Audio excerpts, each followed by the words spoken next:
र विशेष गरी नवयुवा समूहले उठाएका उचित मागहरूलाई त्यसमाथि त्यसलाई प्रयोग गर्ने क्रममा देशका नाममा मुलुकलाई आजसम्म इतिहासमा कहिले पनि नभएको विध्वंसमा लिएर गइयो। त्यसका विरुद्ध हामीले फेरि एकपटक दोस्रो प्रतिगमनका विरुद्ध संविधानलाई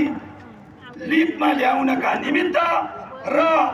असंवैधानिक र अवैधानिक हिसाबबाट विघटन गरिएको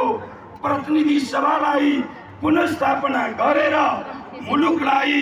फेरि लोकतन्त्रको बाटोमा, फेरि संविधान तन्त्रको बाटोमा, संवैधानिक सर्वोच्चता कानुनी राज्यको पक्षमा लिएर आउने अभियान स्वरूप आज हामी काठमाडौँको मुटुमा फेरि एकपटक गर्जन गरेका छौं कि प्रतिगमन मुर्दाबाद, नेकपा एमाले जिन्दाबाद र विघटित प्रतिनिधि सभा पुनर्स्थापना हुनुपर्छ भन्ने नारा आज काठमाडौँको मुटुमा घन्किएको छ। म तपाईँ सम्पूर्ण कमरेडलाई फेरि एकपटक सलाम भन्न चाहन्छु र यो अभियानलाई अगाडि बढाउने यो एउटा नयाँ मोर्चामा अब तपाईँ हाम्रो यो प्रतिगमनलाई सच्याएर संविधानलाई सही बाटोमा ल्याउने अभियान नरोकिएसम्म